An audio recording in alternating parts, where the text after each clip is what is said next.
नमस्कार, एसएस भारत में आपका स्वागत है। अभी मैं डुमरी पंचायत के कोलाघाट गांव में हूं, जहां एक प्रत्याशी हैं आरती कुमार, उनके पति आशीष कुमार जो हैं मेरे साथ हैं और इस बार वे लोग चुनाव मैदान में हैं। तो आशीष जी से मैं जानना चाहूँगा कि कैसा तैयारी चल रही है आपकी। जी नमस्कार सर जी, मैं आशीष कुमार उर्फ मंटू यादव, ग्राम गोलाघाट, पंचायत डुमरी, थाना योगापट्टी, पश्चिम चंपारण से। तो आपकी पत्नी चुनाव लड़ रही है? जी सर, हमारी पत्नी चुनाव पिछले बार भी प्रत्याशी जी पिछले बार भी प्रत्याशी थी। तो हार क्या कारण क्या रहा, कितने वोट से हार है? सर मैं कुल 30 वोट से पराजित हुआ। मेरा हारने का कारण था कि मेरे समक्ष सामने जो प्रत्याशी खड़े थे वो बुजुर्ग प्रत्याशी थे और वो हमारे दादाजी के साथ भी चुनाव लड़े हुए थे, जिसमें 2 बार वो पराजित हो चुके थे, जिनसे लोगों का उनके प्रति रुझान हुआ कि उनको एक बार मौका दिया जाए। लोगों ने मौका दिया, आप 30 वोट से हार गए। तो आपके यहाँ इतिहास लग रहा है कि लंबा रहा है मुखिया? जी सर, हमारे यहाँ इतिहास लंबा है, क्योंकि मेरा परिवार समाज से ज़मीनी स्तर से बहुत दिनों से जुड़ा हुआ है और समाज सेवा करता आ रहा है। 1978 से 2001 तक हमारे दादा के बड़े भाई पारस प्रसाद यादव जी मुखिया पद पर रहे और उस समय वो जोगापट्टी प्रखंड के ब्लॉक प्रमुख भी रहे। जी जी जी। उसके बाद आपके दादाजी? जी, उसके बाद 2006 से 2011 तक हमारे दादाजी श्री भिखारी यादव वो मुखिया रहे जी। उसके बाद चुनाव हुआ, फिर आप जो है 30 वोट से हार गए और आप मतलब कि अभी वर्तमान मुखिया जो हैं वो रहे। तो आगे जो है मतलब कि जितने कार्य हुए हैं मतलब इधर में जी, क्या उससे संतुष्टि है आपको? अभी जो कार्य हुआ है मुखिया के कार्यकाल में, उससे मैं पूर्णतः संतुष्ट नहीं हूँ, क्योंकि अभी पूर्ण रूप से गाँव का विकास जो होता है अभी नहीं हो पाया है, क्योंकि अभी घर घर तक नाला पहुंचा नहीं है और गांव की मुख्य समस्या है नाला। गरीबों की मुख्य समस्या नाला और घड़ारी है, रोड है, जो अभी पूर्ण रूप से हमारे पंचायत में ये सभी के घरों के पास नहीं पहुंच पाया। यानी आप अगर जीतते हैं तो फिर आप नाला सारे वार्ड में नाला का जाल बिछाएंगे, ठीक है। और जो है मान लीजिए अभी जो ये डुमरी पंचायत है जी, तो अभी वर्तमान में इसके वोटर लगभग कितने होंगे? लगभग इसके वोटर 9000 वोटर हैं जी, और कुल वार्ड अभी 13 है। 13 जी।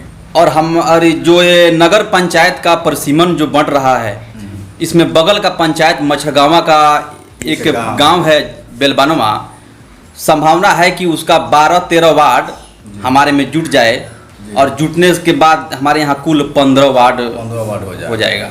यानी कि पहले 13 था, अब जो है 15 हो जाएगा।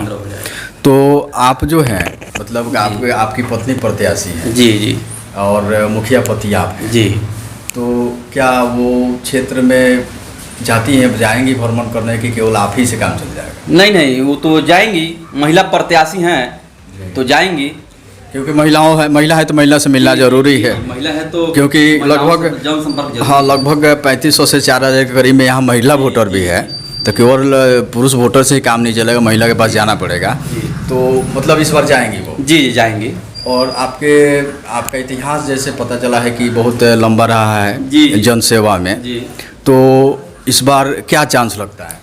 इस बार पूर्ण चांस है कि लोगों का अपार समर्थन, मैं भ्रमण कर रहा हूं तो लोगों का अपार समर्थन और आशीर्वाद हमें मिल रहा है। इससे मुझे पूर्ण संभावना है कि मेरी जीत पक्की है जी। लेकिन और लोग भी, क्योंकि प्रत्याशी तो और भी होंगे जी। प्रत्याशी तो आपके सामने कोई ऐसा प्रत्याशी हो जो आपसे उसको आमना सामना हो, वो आपसे 20 हो? नहीं सर, अभी तो पिछले चुनाव के आप आंकड़े से मिलाएं तो जो हमारे अभी जो मुखिया हैं वो तो चुनाव से बाहर हैं, क्योंकि चुनाव लड़ने की स्थिति में नहीं है, क्योंकि लोगों का उन्हें समर्थन मिल नहीं रहा है।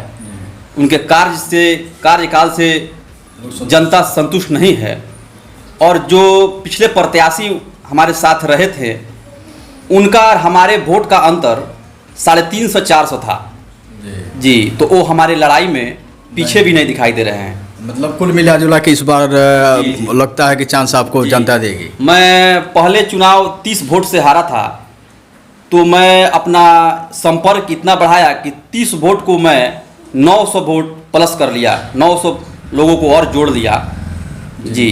तो यहाँ चुनाव अभी समय है, महीना नॉमिनेशन में अभी शायद 1 महीना है नॉमिनेशन में।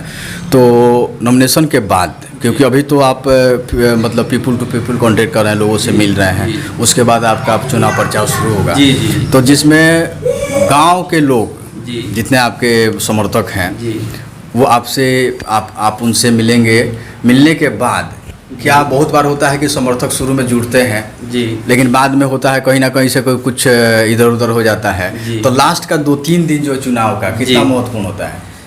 जी लास्ट का 2-3 दिन चुनाव तो बहुत महत्वपूर्ण होता है, लेकिन हमारे साथ जितने भी कार्यकर्ता हों या जनता है वो सब हमारे से दिल से जुड़े हैं और दिल से वो हमें आशीर्वाद देते हैं, जिससे हमें पूर्ण संभावना है कि चुनाव के 2 दिन पहले या 1 दिन पहले कोई मेरे साथ वैसी गड़बड़ी नहीं होगी। और पैसा भी कुछ मतलब फैक्टर बनता है क्या चुनाव में? जी चुनाव में पैसा फैक्टर तो रहता नहीं है, थोड़ा बहुत लोग लालच देते हैं जी। तो वैसे उससे कुछ लोग आ जाते हैं, पैसा बहुत रखे हैं तो पैसा के बल पर सोचते हैं कि अचानक से आते हैं चुनाव के समय जी जी पैसा खर्चा करते हैं, जीते तो ठीक है, नहीं तो फिर अपने व्यवसाय में लग जाते हैं। वैसे प्रत्याशी वो चुनाव के पे नॉमिनेशन फॉर्म भरते हैं, उसके बाद 2-3 दिन पहले से घूमना शुरू करते हैं और लोगों को पैसा का लालच देकर गुमराह करते हैं। और चुनाव तो समझते ही हैं आप, जो पैसा से गुमराह करके चुनाव जीत सकता है, अगर जीतेगा तो क्या करेगा, ये सब जनता यहाँ की भली भांति समझती है जी। जनता उनके चक्कर में आने वाली नहीं है। यानी कि जो भी है एक जनसेवा है, लोगों की सेवा करना है, तो इसमें पैसा मायने नहीं रखता है। नहीं पैसा मायने, क्योंकि आप अगर लोगों के बीच समय आपने दिया है तो लोग आपका समर्थन जरूर करेंगे। जी जी जी। तो ये थे हमारे साथ एक मुखिया प्रत्याशी के पति आशीष कुमार जी।